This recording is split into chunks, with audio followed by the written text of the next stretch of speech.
Early life and football beginnings. Mark Giuliano was born on September 6, 1975, in Pescara, Italy, where he developed a passion for football from a young age. Raised in a football-oriented environment, Giuliano's natural talent and affinity for the sport were apparent early on. Growing up in a city known for producing talented players, he quickly joined local youth teams and began to rise through the ranks. His early footballing journey saw him develop as a center-back, a position that would become his calling card in professional football. Giuliano's formative years in the game were spent honing his skills in the Pescara youth system, where his tactical intelligence, physicality, and leadership qualities stood out. His ability to read the game, coupled with his strong aerial presence and tackling ability, made him one of the most promising young defenders in Italian football. As he continued to develop, it became clear that Giuliano had the potential to play at the highest level. Professional debut and early career. Giuliano's first professional contract came when he joined his hometown club, Pescara, in the early 1990s. At just 17 years old, he made his debut for the first team, marking the beginning of what would be a long and successful career in Serie A. Playing for Pescara, Giuliano quickly gained a reputation as a no-nonsense central defender, known for his aerial prowess, tough tackling, and leadership at the back. His performances were key in helping Pescara establish themselves as a competitive team in Italy's top flight. In the mid-1990s, Giuliano's performances did not go unnoticed, and he soon caught the attention of larger Serie A clubs. In 1997, after a string of impressive displays, he moved to Juventus, one of Italy's most successful and historically significant clubs.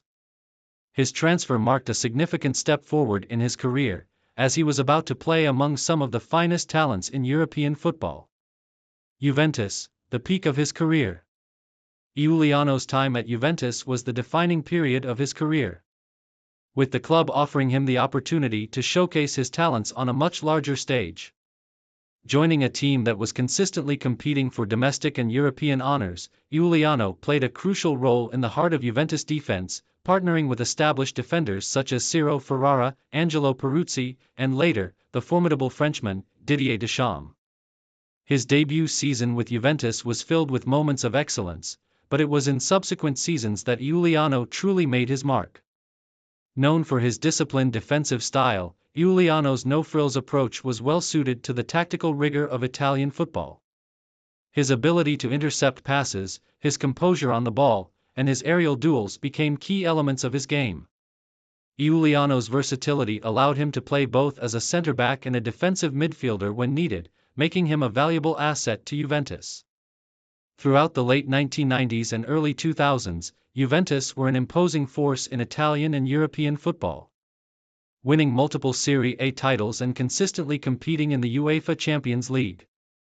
While much of the team's focus was on attacking stars like Alessandro Del Piero, Zinedine Zidane, and Roberto Baggio, Giuliano's defensive contributions were integral to the team's success.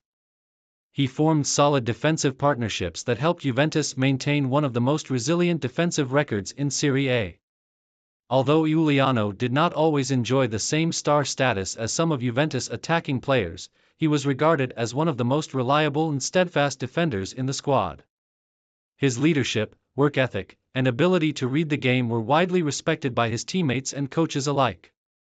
During this period, Giuliano won several domestic titles, including the 1997-98 Serie A Championship, Coppa Italia titles, and multiple Italian Super Cups. He also played a crucial role in helping Juventus reach the 1998 UEFA Champions League final, where they narrowly lost to Real Madrid. Challenges and transfer to other clubs.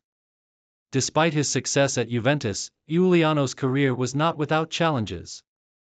In 2003, after several years with the club, he found himself relegated to a more peripheral role. With the arrival of new signings and the emergence of younger players, competition for places in the first team became fiercer, and Giuliano's playing time diminished. In search of regular first-team football, Giuliano moved to the newly promoted Serie A club, Parma, in 2004. At Parma, he regained his place as a starting central defender and continued to demonstrate his qualities as a strong, reliable presence at the back. Although Parma was not able to achieve the same level of success as Juventus, Giuliano's leadership and consistency remained vital to the team's defense. In 2006, Giuliano made another move, this time to Fiorentina, where he spent a couple of seasons before retiring from professional football. At Fiorentina, Giuliano continued to showcase his defensive skills and was an important figure in the club's resurgence, helping the team secure European qualification and maintain a competitive edge in Serie A. His career at Fiorentina ended in 2008, after which he announced his retirement from professional football. International career. While Giuliano's international career was not as illustrious as his domestic one, he did represent Italy at various youth levels and earned a few senior caps. He was part of the Italy squad for the 1998 FIFA World Cup in France, although he did not feature heavily in the tournament. Giuliano also made several appearances for Italy in friendlies and competitive matches, establishing himself as a dependable option for the national team during the late 1990s and early 2000s. Despite being overshadowed by Italy's many prominent defenders during this period, Giuliano's solid performances at club level did not go unnoticed by the national team coaches. However, his opportunities with the senior squad were limited, and he was not a regular fixture in Italy's defense during major international tournaments such as the UEFA European Championship or World Cup. Post-retirement life and coaching career. Following his retirement from playing professional football in 2008, Giuliano transitioned into coaching. His experience and tactical understanding of the game made him a natural choice for a coaching role, and he took on various youth coaching assignments. He worked with Juventus youth teams, helping to develop the next generation of football talent, before moving into other coaching roles at both Italian clubs and abroad. Giuliano's approach to coaching emphasized the importance of defensive discipline, tactical awareness, and the value of team cohesion. As of the late 2010s, he had taken on various roles within Italian football and beyond, coaching different levels of teams and using his vast experience to help shape future generations of footballers. Early life and background. Oswaldo Ibarra was born on July 3, 1979, in Guayaquil, Ecuador. From an early age, he showed a deep passion for football, which was nurtured by the vibrant football culture in his hometown. Guayaquil, Ecuador's second-largest city and a hotbed of football talent, played a significant role in shaping Ibarra's early career. Football is the national sport in Ecuador, and the local competition is fierce, driving young players like Ibarra to strive for excellence. Growing up in a working-class family, Ibarra was not handed success on a silver platter. Instead, he worked hard to earn his place in Ecuadorian football. He started his football journey playing for local clubs, and by the time he was a teenager, his talents were undeniable. Known for his speed, technical ability, and flair, he soon caught the attention of scouts from some of the bigger clubs in the country. Club career, rise to prominence. Ibarra's professional career began when he joined Emelec, one of Ecuador's biggest football clubs. At the age of 18, Club Sport Emelec, based in Guayaquil, has a long-standing tradition of producing top football talent, and Ibarra was eager to prove himself on the biggest stage. His arrival at Emelec marked the beginning of his rise to prominence, both domestically and internationally. At Emelec, Ibarra quickly adapted to the competitive nature of the top-tier Ecuadorian football league, Serie A. As a central midfielder, Ibarra's skill set was highly valued. His exceptional passing range, vision, and creativity allowed him to control the tempo of games and dictate play from the middle of the park. It was during his time at Emelec that Ibarra first began to make a name for himself, earning both respect from his teammates and admiration from opposition fans. Ibarra's performances helped Emelec secure crucial victories in domestic competitions, and he became a fan favorite for his flair on the ball and his work ethic. His ability to break down opposing defenses with his precise passing and dribbling quickly attracted interest from bigger clubs. After several seasons at Emelec, he made the move to a higher-profile team in Ecuador, continuing his development as one of the country's most promising talents. International career and continental success. Ibarra's success with Emelec eventually earned him a call-up to the Ecuadorian national team, marking a major milestone in his career. His debut for La Tricolor came in 2000, and from that point on, he became a regular fixture in the national side. As an attacking midfielder, Ibarra's primary role on the field was to create scoring opportunities for his teammates and contribute goals when possible. His international breakthrough came during the 2002 FIFA World Cup qualifying campaign, where his performances helped Ecuador secure a spot in the tournament. This was a historic achievement for Ecuador, as it marked their first-ever qualification for the FIFA World Cup. Ibarra's influence on the field was instrumental in this success, with his creativity and playmaking ability helping to unlock defenses during crucial qualifiers. Although Ecuador's performance in the 2002 World Cup was short-lived, failing to make it past the group stage, Ibarra had already established himself as one of the top players in the national team. His passing ability, vision, and dribbling made him an integral part of Ecuador's midfield in the years to come. Ibarra continued to play a key role in the national team's progress in subsequent international competitions. Moves to international clubs and notable transfers. In the years following his success with Emelec, Ibarra attracted attention from clubs abroad, eager to add his talent to their rosters. One of his most significant moves came in 2005, when he transferred to the Argentine club Lanús in the Argentine Primera División. The move to Lanús was a pivotal moment in Ibarra's career, as it represented his first major step outside of Ecuadorian football. At Lanús, Ibarra faced a new set of challenges, as the competition in Argentina was intense, and the level of football was among the best in South America. However, his skills translated well to the Argentine League, where he quickly became known for his tactical intelligence and his ability to break down opposition defenses. Ibarra's stint in Argentina proved to be successful, and he earned the respect of both fans and coaches alike. His time in Argentina was followed by a move to the Mexican Football League, where he joined Club Atlas. His time in Mexico was characterized by strong performances and consistent play, but it was also marked by the ups and downs of club football, with injuries and competition for spots in the first team. Despite these challenges, Ibarra remained a prominent figure in the Mexican League and continued to represent Ecuador at the international level. Returning to Ecuador and legacy. After several years playing abroad, Ibarra made the decision to return to Ecuador in the late 2000s, rejoining Emelec for a second spell. His return was highly anticipated by the fans, who were eager to see their star midfielder back in action. Ibarra's influence on the pitch had only grown with time, and he quickly became one of the most experienced and skilled players in the Ecuadorian league. In his second stint at Emelec, Ibarra's experience and leadership were invaluable to the club, both on and off the field. His ability to mentor younger players and guide the team through difficult matches was crucial in helping Emelec achieve consistent performances in national competitions. His leadership qualities also helped the club secure important victories, and he remained a beloved figure in Guayaquil throughout his career. International recognition and honors. Ibarra's contributions to Ecuadorian football did not go unnoticed internationally. His reputation as one of the most skilled midfielders in South America earned him recognition from fans and pundits alike. He was part of the Ecuadorian squad for multiple Copa America tournaments, where he contributed to Ecuador's notable performances against some of South America's most formidable teams. His composure on the ball and his ability to play in high-pressure situations made him an asset in these tournaments. In addition to his success at the national level, Ibarra's career in club football also earned him several individual awards. His time at Lanús, Atlas, and Emelec was marked by numerous accolades, including appearances in Domestic Team of the Year selections and recognition for his goal contributions and assists.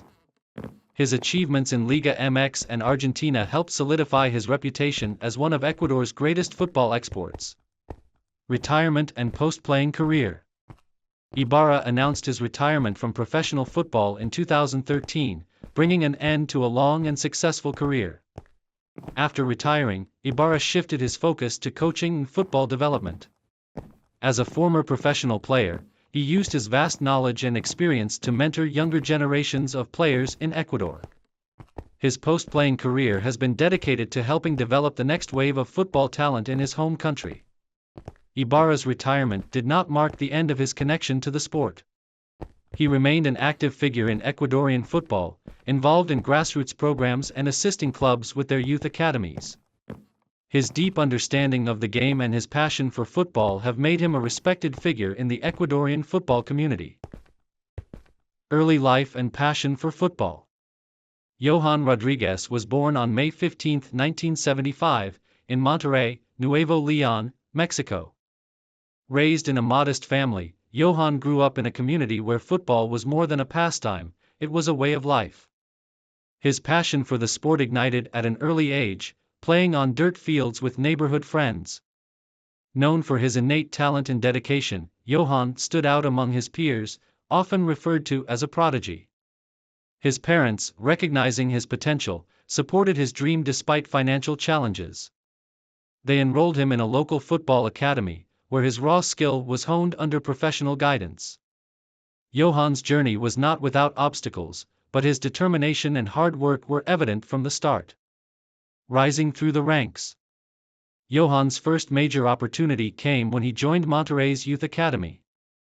His versatility as a midfielder, combining technical skill with a keen sense of the game, made him a standout player.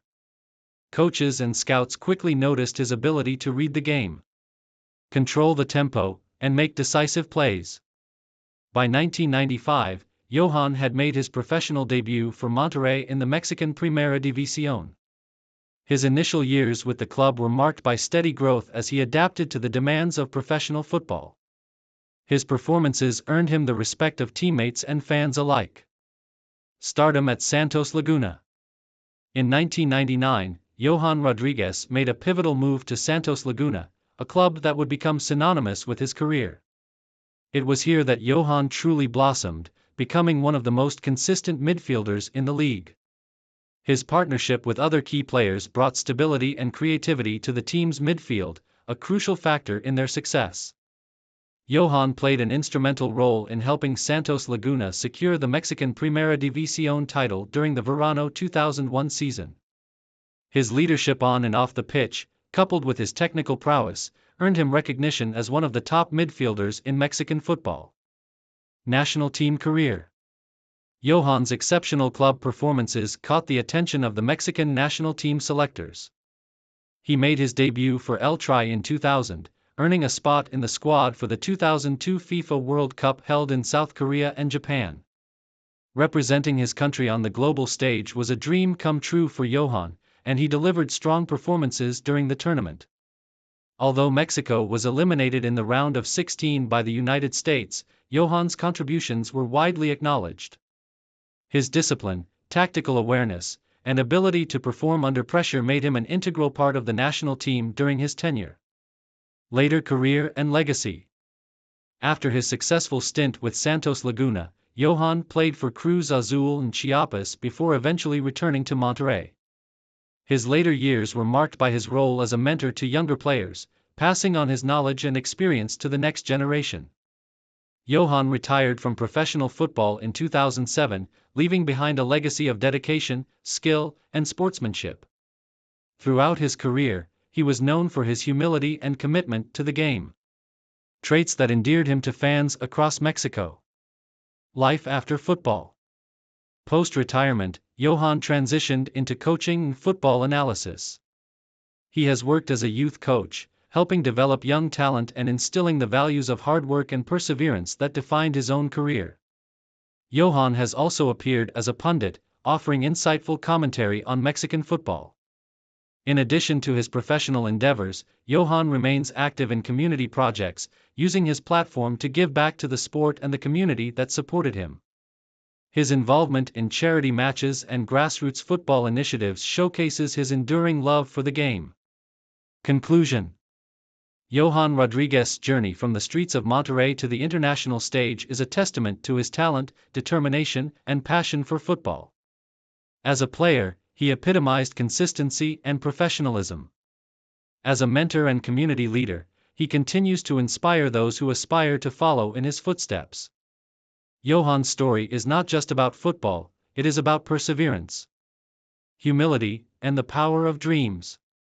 His legacy lives on, not only in the memories of the fans who cheered him on but also in the lives of those he has touched through his post-football endeavors. Johan Rodrigues will forever be remembered as a player who gave his all to the sport he loved. Early life and background. Manuel Vidrio Solis, born on August 23, 1972, in Teotihuacan de Corona, Jalisco, Mexico, is a retired Mexican football player renowned for his role as a central defender. Growing up in Jalisco, Vidrio developed a passion for football at a young age, playing in local youth leagues where his strong physical presence and tactical understanding quickly made him stand out. Vidrio's talent did not go unnoticed, and he was recruited into the Youth Academy of Pachuca, a club that would become a significant part of his professional career. His early years in the sport were characterized by dedication and a natural ability to read the game, laying the foundation for a long and successful career. Club career beginnings. Manuel Vidrio began his professional career in 1991 with Pachuca, a club that was striving to establish itself in Mexican football at the time. His performances as a reliable and composed defender quickly earned him a regular spot in the starting lineup. Vidrio became known for his aerial ability, strength in one-on-one situations, and leadership on the pitch. In the mid-1990s, Vidrio's career took him to other Mexican clubs, including Atlas, where he further developed his skills and gained valuable experience in top-flight competition. At Atlas, he played alongside some of the brightest young talents in Mexican football, contributing to the club's efforts in the Primera División. Peak years with Pachuca. Vidrio's return to Pachuca in the late 1990s marked the beginning of the most successful period of his club career. As a key figure in the team's defense, he played an instrumental role in Pachuca's rise to prominence in Mexican football. The club achieved historic success, winning the Invierno 1999 championship, which was the first league title in Pachuca's history. Vidrio's leadership and consistency were central to Pachuca's defensive solidity. His contributions helped the team secure further domestic and international success, including victories in the CONCACAF Champions Cup and Copa Sudamericana campaigns, solidifying Pachuca's reputation as a dominant force in the region. International career with Mexico. Manuel Vidrio's performances at the club level earned him a call-up to the Mexican national team, where he made his debut in the late 1990s. Over the years, he became a dependable option in defense, representing Mexico in several important tournaments. Vidrio was part of the squad that competed in the 2002 FIFA World Cup in South Korea and Japan, where he played a role in Mexico's journey to the knockout stages. Known for his composure and ability to handle high-pressure situations, Vidrio was a valuable asset for El Tri during his international career. In addition to the World Cup, Vidrio also participated in regional competitions, including the CONCACAF Gold Cup and Copa America, contributing to Mexico's strong performances on the international stage. Final years and retirement. After his second stint with Pachuca, Vidrio went on to play for several other Mexican clubs, including Guadalajara, Chivas, Toluca, and Veracruz. Although his later years were not as decorated as his peak with Pachuca, he remained a respected figure in Mexican football, known for his professionalism and dedication to the game. Vidrio retired from professional football in the mid-2000s, leaving behind a legacy as one of the most consistent and reliable defenders of his generation. Post-retirement and legacy. Following his retirement, Manuel Vidrio transitioned into coaching and football administration. He has been involved in developing young talent and contributing to the growth of Mexican football through various roles at clubs and academies. Vidrio's legacy is defined by his leadership, discipline, and contributions to Pachuca's rise as a powerhouse in Mexican football. His career serves as an example for aspiring defenders, highlighting the importance of consistency and adaptability in achieving success at both the club and international levels. Early life and youth career. Christian Panucci, born on April 12, 1973, in Savona, Italy, is one of the most respected and versatile defenders in Italian football history. Growing up in a football-loving family, Panucci demonstrated exceptional talent at a young age. He joined the Youth Academy of Genoa CFC, where he honed his skills and developed his understanding of the game. His natural ability to read the play, combined with his technical prowess, marked him as a player with great potential. Professional beginnings with Genoa. Panucci made his professional debut with Genoa during the 1990-91 Serie A season, showcasing maturity and composure beyond his years. His performances as a fullback and occasional centre-back quickly caught the attention of bigger clubs. During his time at Genoa, he impressed with his versatility, athleticism, and work ethic, earning a move to AC Milan in 1993. Golden years at AC Milan. Joining AC Milan proved to be a turning point in Panucci's career. Under the guidance of legendary coach Fabio Capello, Panucci became a crucial part of a formidable Milan side that dominated Italian and European football in the mid-1990s.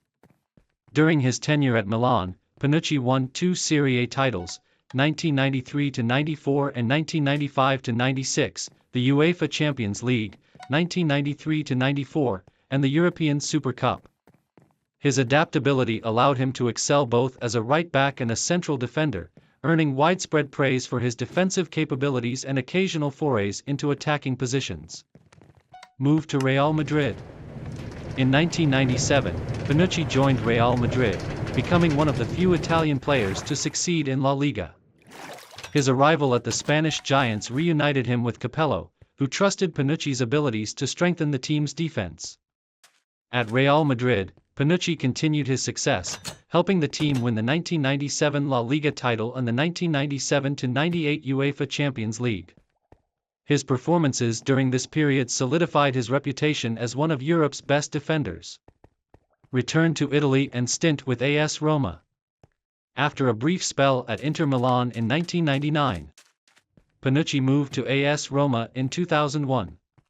It was at Roma that he enjoyed one of the most consistent periods of his career. He quickly became a fan favorite, thanks to his leadership on the pitch and his ability to contribute both defensively and offensively. Panucci was a key figure in Roma's success during the early 2000s, including their 2001 Supercoppa Italiana victory. His relationship with coach Fabio Capello, who also joined Roma during this time, remained pivotal in his development and success. Late career and leadership roles. Panucci spent the latter years of his playing career at Roma, with a brief loan spell at AS Monaco in 2001. He eventually left Roma in 2009, ending an illustrious stint with the club where he played over 200 matches. After leaving Roma, Panucci joined Parma for the 2009-10 season, providing experience and leadership before retiring. International career. On the international stage, Panucci earned 57 caps for the Italian national team between 1994 and 2008. His debut came under coach Arrigo Sacchi, and he was part of Italy's squad for major tournaments such as the 1996 UEFA European Championship and the 2002 FIFA World Cup. Despite missing out on several tournaments due to tactical decisions by various coaches, Panucci returned to the national team under coach Roberto Donadoni for the 2008 UEFA European Championship, where he played a crucial role. He scored an important goal against Romania in the group stage, becoming one of Italy's oldest goal scorers in a major tournament. Playing style and legacy. Panucci was known for his tactical intelligence, versatility, and consistency. Primarily a right-back, he was equally effective as a centre-back, making him an invaluable asset to his teams. His ability to deliver precise crosses and contribute to attacking plays added another dimension to his game. Throughout his career, Panucci was celebrated for his leadership, professionalism, and dedication. His achievements at both club and international levels have left an indelible mark on football, and he remains a respected figure in the sport.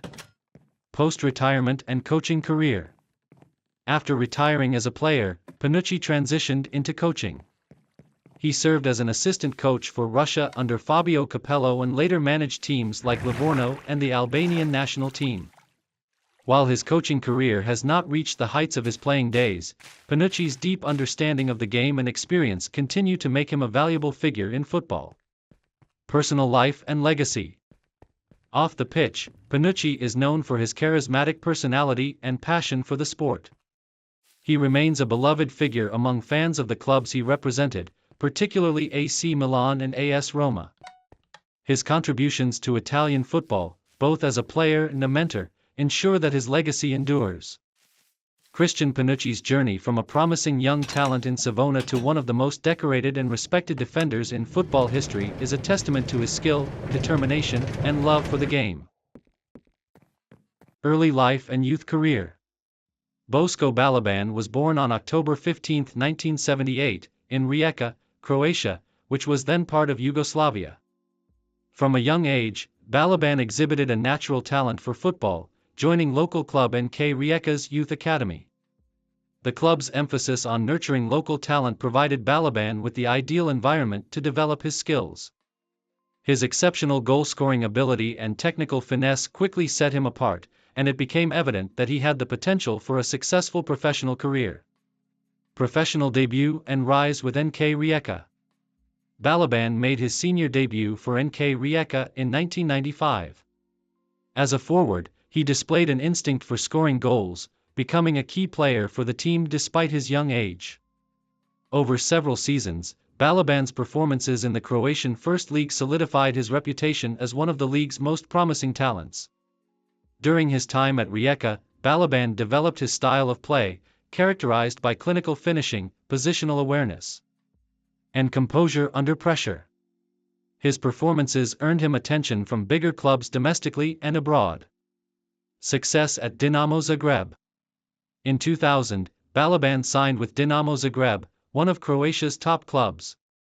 This move marked a significant step in his career, as Dinamo offered a platform to compete at a higher level and attract international recognition.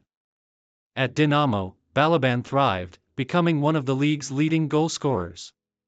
During his 2 seasons with Dinamo, he helped the club win domestic titles, including the Prva HNL, Croatian First Football League, and the Croatian Cup. His consistent performances and ability to deliver in crucial matches enhanced his reputation and made him a target for European clubs. Moved to the Premier League with Aston Villa.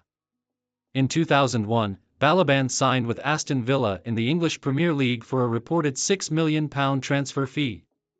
The move was seen as an opportunity for Balaban to establish himself on the international stage. However, his time at Aston Villa proved challenging. Despite his goal-scoring prowess in Croatia, Balaban struggled to adapt to the physical demands and pace of the Premier League. Limited opportunities and inconsistent form saw him fail to secure a regular spot in the starting lineup. Over 2 seasons, he made only a handful of appearances for the club, scoring no league goals. His time at Villa is often cited as a low point in his career. Return to Dinamo Zagreb. In 2003, Balaban returned to Dinamo Zagreb, where he quickly regained his confidence and form. Back in familiar surroundings, he rediscovered his goal-scoring touch, becoming one of the league's top forwards once again. His performances not only helped Dinamo maintain their dominance in Croatian football but also earned him a recall to the national team. Moved to Club Brugge. In 2005, Balaban joined Club Brugge in Belgium, where he enjoyed a successful spell. At Brugge, he established himself as a reliable goal scorer, helping the team compete in both domestic and European competitions. His partnership with other forwards and his ability to score in critical matches made him a fan favorite. During his time with Club Brugge, Balaban won several trophies, including the Belgian Cup. His performances in Belgium further highlighted his resilience and ability to succeed outside Croatia. International career. Balaban made his debut for the Croatian national team in 2000, during the early stages of his career. He represented Croatia in several major tournaments, including the 2002 FIFA World Cup and UEFA Euro 2004. While he was often used as a substitute, his technical ability and finishing made him a valuable asset to the team. Over his international career, Balaban earned more than 30 caps and scored 10 goals for Croatia. His contributions, particularly in World Cup qualifiers, helped Croatia maintain its status as one of Europe's competitive national teams. Later years and retirement. After leaving Club Brugge in 2007, Balaban had shorter stints with other clubs, including Panionios in Greece and a return to Croatia with NK Rijeka.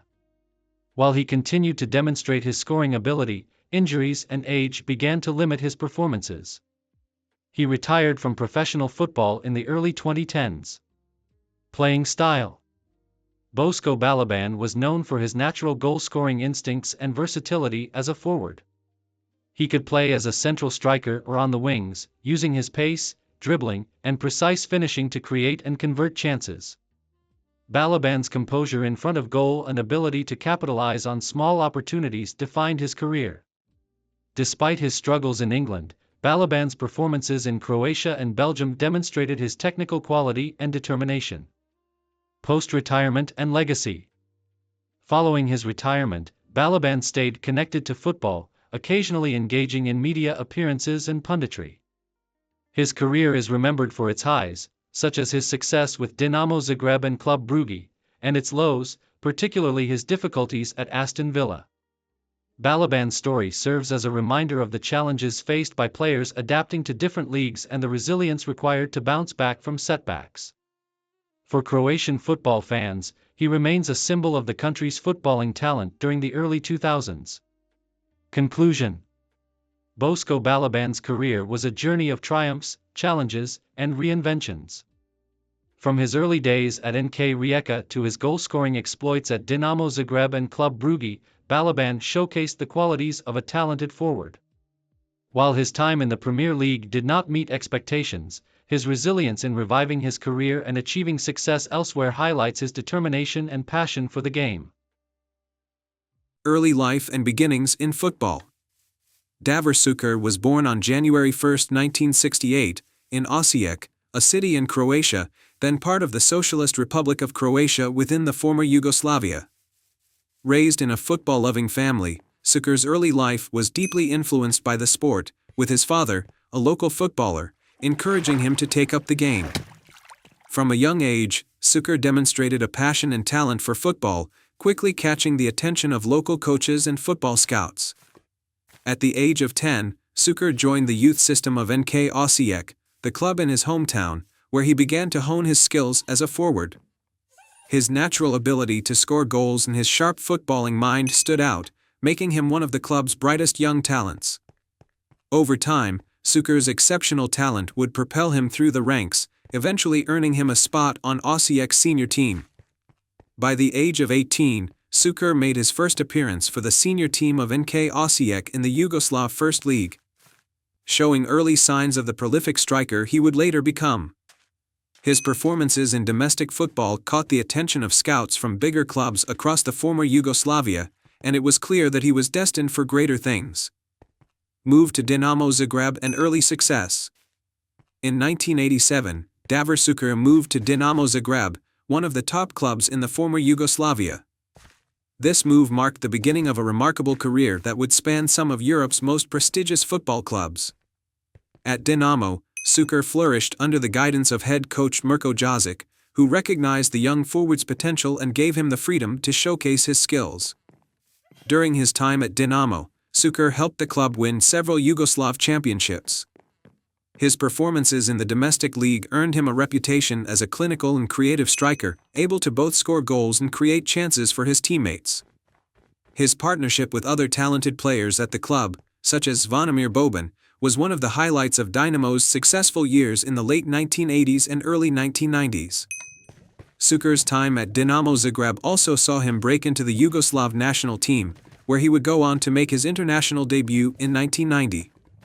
As a young and emerging talent, his goal-scoring ability quickly earned him a spot in the national team, setting the stage for his subsequent move to international stardom. The road to international glory, World Cup and European Championships. The most defining period of Šuker's career came during the 1990s, when Croatia emerged as an independent nation following the breakup of Yugoslavia.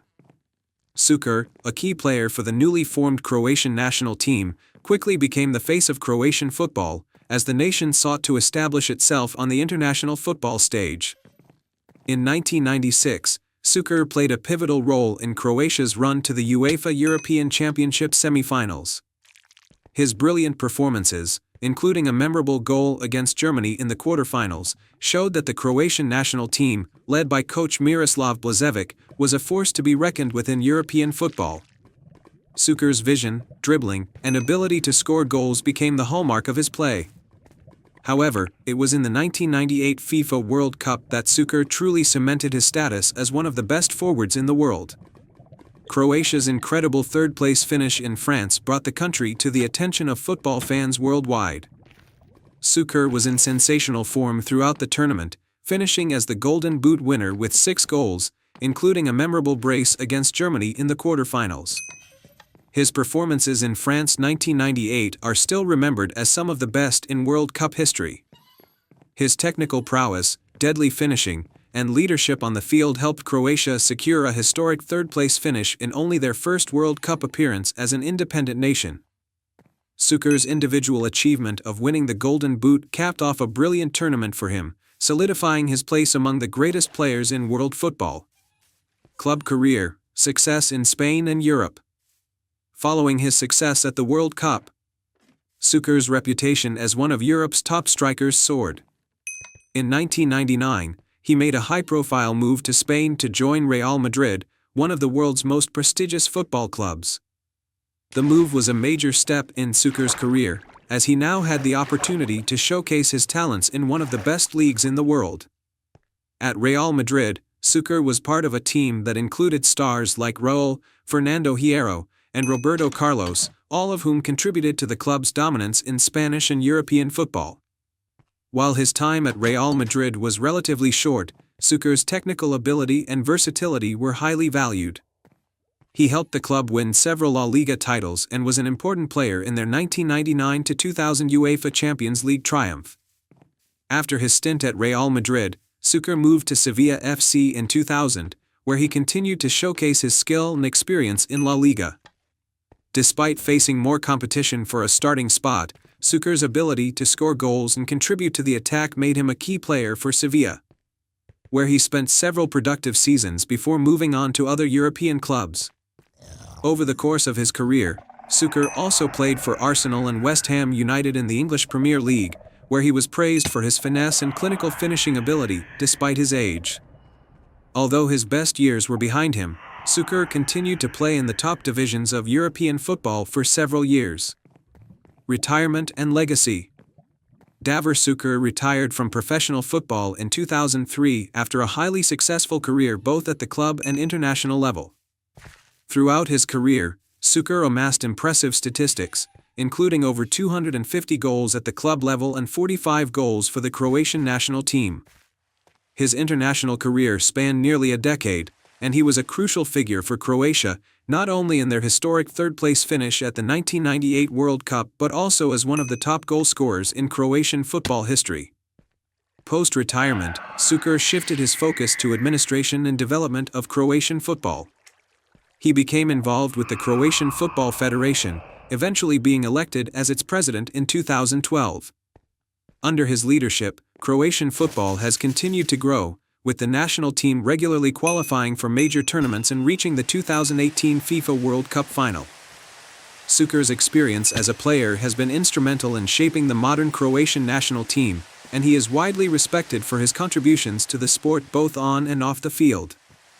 Šuker's legacy is solidified by his incredible achievements, particularly his Golden Boot at the 1998 World Cup, and his role as one of the key figures in the birth of Croatian football. His ability to score goals, his technical skill, and his leadership on the pitch have made him an iconic figure in the world of football. Conclusion. Davor Šuker's career is a testament to the power of skill, determination, and a deep passion for the game. From his early days at NK Osijek to his success with Red Star Belgrade, Real Madrid, and the Croatian national team, Šuker established himself as one of the greatest forwards of his generation. His contributions to Croatia's third-place finish at the 1998 FIFA World Cup, his Golden Boot award, and his years of success in top European leagues cemented his legacy as one of the best players to have ever graced the game. His post-playing career in football administration has also ensured that his influence continues to be felt within the Croatian football community. Davor Šuker remains a football legend, whose impact on the sport continues to inspire new generations of players. Early life and beginnings. Tobias Jan Håkan Linderoth was born on April 21, 1979, in Marseille, France, where his father, Anders Linderoth, was a professional footballer playing for Olympique Marseille. Growing up in a football-oriented family, Tobias inherited his father's passion for the game and began developing his skills at an early age. Despite his birthplace, Linderoth spent much of his youth in Sweden, where he joined Mjällby AIF, a small club that nurtured his talent. His dedication and natural ability as a midfielder quickly became evident, earning him a move to Halmstads BK, one of Sweden's more prominent clubs, in 1996. Rise to prominence at Halmstads BK. Linderoth's time at Halmstads BK marked his emergence as a promising young talent. Under the guidance of seasoned coaches, he established himself as a defensive midfielder known for his relentless work ethic, sharp tactical awareness, and stamina. Linderoth played a crucial role in Halmstad's success during this period, helping the team win the Allsvenskan League title in 1997. His performances in the Swedish league did not go unnoticed, and he began to attract interest from clubs abroad. Linderoth's consistent displays also earned him a place in Sweden's national youth teams, where he showcased his abilities on an international stage. Transition to European football. In 1999, Linderoth moved to Stabæk Fotball in Norway, where he continued to develop his game. His time in the Eliteserien solidified his reputation as a reliable midfielder with a strong defensive mindset. After 2 successful seasons in Norway, Linderoth made the leap to one of Europe's top leagues, joining Everton in the English Premier League in 2001. Challenges and growth at Everton. Linderoth's tenure at Everton was marked by both challenges and growth. Competing in the demanding environment of the Premier League tested his resilience and adaptability. While he struggled to secure a regular starting position due to the intense competition, Linderoth's professionalism and work rate earned him respect from teammates and coaches alike. During his time at Everton, Linderoth gained valuable experience against some of the world's best players. Despite limited opportunities, he contributed whenever called upon, showcasing his ability to break up play and protect the defense. Success at FC Copenhagen. In 2004, Linderoth transferred to FC Copenhagen in Denmark, a move that revitalized his career. At Copenhagen, he found the perfect platform to display his talents, becoming an integral part of the team. His leadership qualities and consistent performances as a holding midfielder helped Copenhagen dominate Danish football during this period. Linderoth captained FC Copenhagen to multiple league titles, including the Danish Superliga Championships in 2006 and 2007. His ability to dictate the tempo of matches and his tireless defensive contributions made him a fan favorite. He also played a vital role in Copenhagen's campaigns in European competitions, where his experience and composure proved invaluable. International career with Sweden. Linderoth enjoyed a distinguished international career with the Swedish national team, earning 76 caps and scoring 2 goals. He made his debut in 1999 and became a key player for Sweden over the next decade. Linderoth represented Sweden in major tournaments, including the 2002 FIFA World Cup, 2006 FIFA World Cup, and the UEFA European Championships in 2004 and 2008. Known for his tenacity and tactical discipline, he was often tasked with neutralizing the opposition's key attacking threats. His performances on the international stage earned him widespread admiration and established him as one of Sweden's most reliable midfielders. Later years and retirement. In 2007, Linderoth signed with Galatasaray in Turkey, seeking a new challenge in his career. Unfortunately, his time at Galatasaray was marred by injuries, which limited his appearances and ultimately curtailed his playing days. Despite these setbacks, Linderoth remained a respected figure at the club, known for his professionalism and dedication. Persistent injury problems forced Linderoth to retire from professional football in 2010, bringing an end to a career that spanned over a decade at the highest levels of the game. Legacy and post-retirement life. Tobias Linderoth is remembered as a hard-working and intelligent midfielder who excelled both at the club level and on the international stage. His contributions to FC Copenhagen's dominance in Danish football and his steadfast performances for Sweden left a lasting legacy. After retiring, Linderoth transitioned into coaching, following in the footsteps of his father. He has worked with youth teams, sharing his knowledge and experience to develop the next generation of footballers. His journey from a young boy in a footballing family to a respected professional serves as an inspiration to aspiring players worldwide. Early life and introduction to football. Pontus Farnerud was born on June 4, 1980, in Helsingborg, Sweden.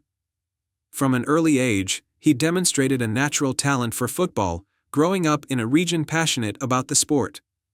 He joined the local youth academy of Helsingborg's IF, where his technical skills and composure on the ball began to shine. His potential as a central midfielder was apparent early on, and he quickly became one of the standout prospects in the academy.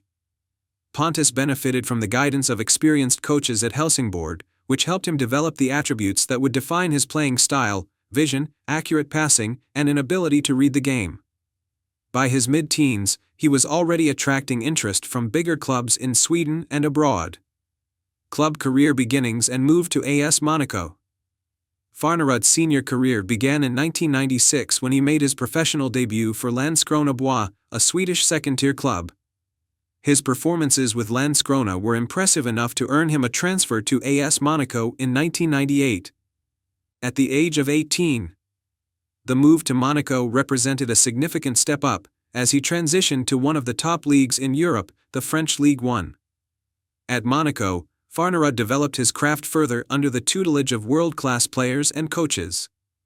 He made his Ligue 1 debut in 1998, becoming part of a team that consistently competed at the top of French football. Although opportunities were initially limited due to the competition for places, Farnerud gradually earned more playing time, thanks to his technical skills and adaptability. Farnerud's time at Monaco coincided with the club's strong performances domestically and in European competitions. He played alongside notable players such as Ludovic Joly and David Trezeguet, gaining invaluable experience. During his tenure, Monaco secured notable successes, including reaching the later stages of the UEFA Champions League. Years in Strasbourg and development as a midfielder. In 2003, Farnerud moved to RC Strasbourg, another Ligue 1 side, in search of more consistent first-team football. The transfer proved to be a turning point in his career, as he became a regular starter and played a crucial role in Strasbourg's midfield. Known for his calm demeanor on the ball and his ability to dictate the tempo of games, Farnerud established himself as a key player. Farnerud's stint with Strasbourg was highlighted by the team's victory in the 2005 Coupe de la Ligue, where his contributions in midfield were pivotal. This triumph not only earned Strasbourg a domestic trophy but also secured them a spot in the UEFA Cup, now Europa League. His performances during this period earned praise for his ability to combine defensive responsibilities with attacking creativity. Moved to Sporting CP, exploring new horizons. In 2006, Farnerud signed with Sporting CP, one of Portugal's biggest clubs. The move to Sporting provided him the opportunity to compete in a new league and participate in European competitions regularly. At Sporting, Farnerud became part of a talented squad that included future stars like João Moutinho and Nani. Despite facing challenges in securing a guaranteed starting position, Farnerud contributed effectively when called upon. His time at Sporting was marked by the team's success in domestic competitions, including winning the Taça de Portugal, Portuguese Cup, in 2007. His experience and professionalism made him a valuable squad player, even if he wasn't always in the spotlight. Return to Scandinavia, stints at Stabæk and IFK Göteborg. After leaving Sporting in 2008, Farnerud returned to Scandinavia, signing with Stabæk in Norway's Eliteserien. His arrival at Stabæk coincided with one of the club's most successful periods, as they had recently won the league title. Farnerud's technical abilities and leadership qualities made him an integral part of the team, and he helped them maintain their competitive edge in the league. In 2011, Farnerud returned to Sweden, signing with IFK Göteborg, one of the most storied clubs in the country. His time at Göteborg marked the final phase of his playing career, as he provided experience and stability to the team's midfield. Despite injuries limiting his appearances in later years, Farnerud remained a respected figure in the squad until his retirement in 2013. International career, representing Sweden. Pontus Farnerud earned his first cap for the Swedish national team in 2002 and went on to represent his country in several international fixtures. Though he was never a regular starter for Sweden, his technical skills and versatility made him a valuable squad player. Farnerud was part of Sweden's squad at the 2002 FIFA World Cup, where he gained the experience of competing on football's biggest stage. Farnerud's international career also saw him feature in qualification campaigns for major tournaments, where his calm presence in midfield was often relied upon. Although his international appearances were limited compared to some of his contemporaries, Farnerud's contributions were appreciated by coaches and teammates alike. Retirement and legacy. Pontus Farnerud retired from professional football in 2013, closing the chapter on a career that spanned nearly 2 decades and multiple European leagues. Since retiring, he has remained involved in football, contributing as a pundit and occasionally working with youth development programs. Farnerud's legacy is one of technical excellence and professionalism. Known for his intelligence on the pitch and ability to adapt to different styles of play, he is remembered as a player who consistently added value to every team he represented. While he may not have achieved the same level of fame as some of Sweden's more high-profile stars, his contributions at the club and international levels were significant. Pontus Farnerud's journey through Swedish, French, Portuguese, and Norwegian football exemplifies the career of a dedicated and skilled midfielder who left a lasting impact wherever he played. Early life and beginnings in football. Bart Goer was born on November 24, 1974, in the Belgian town of Zeil, located in East Flanders. Growing up in a country where football is a national passion, Goer was introduced to the sport at an early age. His father, a former player, helped nurture his love for the game, and by the time he was a young child, it was clear that Goer possessed an exceptional talent for football. The influence of his family, combined with his natural abilities, would lay the foundation for a distinguished football career. Goer's early years were spent playing for local youth clubs, where he quickly demonstrated his skill, vision, and football intelligence. His ability to control the ball, pass with precision, and read the game set him apart from his peers. His early coaches recognized his promise, and it wasn't long before he joined the youth ranks of his first professional club, KSK Beveren. Goer's development at Beveren allowed him to hone his skills and provided him with the opportunity to make a name for himself within Belgium's competitive football scene. Early professional career at Beveren and Germinal Ekeren. Goer made his professional debut for KSK Beveren at the age of 17, marking the beginning of his career in Belgium's top football division. During his time at Beveren, Goer's talents began to shine. As a young player, he was known for his excellent dribbling, vision, and technical skills.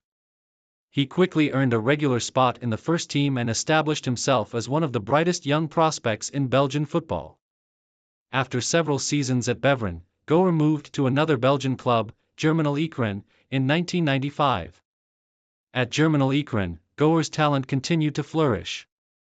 He made an immediate impact, contributing to the team's successes in both domestic and European competitions. Known for his creativity in midfield, Goer was able to dictate play and create scoring opportunities for his teammates. His performances in the Belgian Pro League garnered attention from larger clubs, both domestically and abroad. During this time, Goer's reputation as one of Belgium's most promising young midfielders grew. And it was clear that he had the potential to reach the highest levels of football. Moved to Anderlecht, establishing himself as a top player. In 1998, Bart Goer made a significant move to one of Belgium's most successful and prestigious clubs, RSC Anderlecht. This transfer marked a pivotal moment in Goer's career, as it provided him with the opportunity to showcase his skills on a larger stage. Anderlecht, known for its consistent success in both Belgian and European football, was an ideal platform for Goer to elevate his game. During his time at Anderlecht, Goer became a key figure in the midfield, playing a crucial role in both the domestic league and European competitions. Known for his technical prowess, passing ability, and vision, Goer was the engine of the team. His ability to pick out runners, deliver precise crosses, and control the tempo of the game made him a valuable asset to the club. Anderlecht's dominance in Belgian football allowed Goer to win several domestic titles, including the Belgian Pro League, and establish himself as one of the best midfielders in Belgium during the late 1990s and early 2000s. At Anderlecht, Goer also gained invaluable experience in European competitions like the UEFA Champions League, where he faced top-tier clubs from across Europe. His performances on the continental stage helped solidify his reputation as a talented midfielder capable of competing with the best in Europe. Over the course of his time at Anderlecht, Goer became one of the standout players of the team, and his leadership on the pitch was crucial in driving the club to numerous successes. International career: Belgium's midfield maestro. Bart Goer's excellent club form did not go unnoticed by the Belgian national team, and he earned his first cap for the senior side in 1999. He was immediately recognized for his technical skills, creativity, and composure in the midfield. Goer quickly became a fixture in the Belgian national team, playing alongside some of the best players in the country during a period of transition for Belgian football. His ability to control the pace of the game, along with his precise passing and vision, made him a key figure in the Belgian setup. Goer represented Belgium in numerous international fixtures, including European Championship and World Cup qualifiers. His standout performances in the qualifiers helped Belgium secure a place in major tournaments, such as UEFA Euro 2000 and the 2002 FIFA World Cup. The 2000 European Championship was particularly memorable for Goer, as Belgium reached the semi-finals of the competition. Although they were eliminated by the eventual champions, France, Goer's contribution in the tournament was vital. His leadership in midfield and his ability to create goal-scoring opportunities for his teammates were key to Belgium's strong showing at the competition. In the 2002 World Cup, Goer once again played a central role for Belgium. Though the team did not advance past the group stages, Goer's performances were still noteworthy, as he continued to demonstrate his ability to influence matches with his intelligence and technical skill. Over the course of his international career, Goer earned 63 caps for Belgium and was an integral part of the national team during the early 2000s. Final years at Anderlecht and later career. After spending several successful years at Anderlecht, Goer's time at the club began to wind down in the mid-2000s. As he entered the latter stages of his career, Goer's experience and leadership remained invaluable to the team, but his role evolved. He became more of a guiding figure in the locker room, helping to mentor younger players and providing the team with his wealth of knowledge and experience. His technical abilities never dulled, and he continued to contribute significantly to Anderlecht's successes, both domestically and in European competitions. In 2006, Goer left Anderlecht and moved to Germany to join Bundesliga side 1. FC Köln. The move to Germany marked the final chapter of his club career. While at Köln, Goer had the opportunity to play in one of Europe's top leagues, and although his playing time was more limited than in previous seasons, he still showcased his skill and leadership when called upon. His time in Germany, however, was relatively short-lived, and Goer retired from professional football in 2008. Post-retirement and coaching career. After retiring as a player, Bart Goer transitioned into a career in coaching. His deep understanding of the game, honed over years of playing at the highest level, made him well-suited for a role in management. Goer's coaching career has seen him take on various roles, working with both youth and professional teams in Belgium and abroad. In addition to his coaching roles, Goer has been involved in the football community in other capacities, sharing his vast knowledge of the game with the next generation of players. His experience at top clubs, combined with his international experience, has allowed him to develop a coaching philosophy based on technical excellence, creativity, and hard work.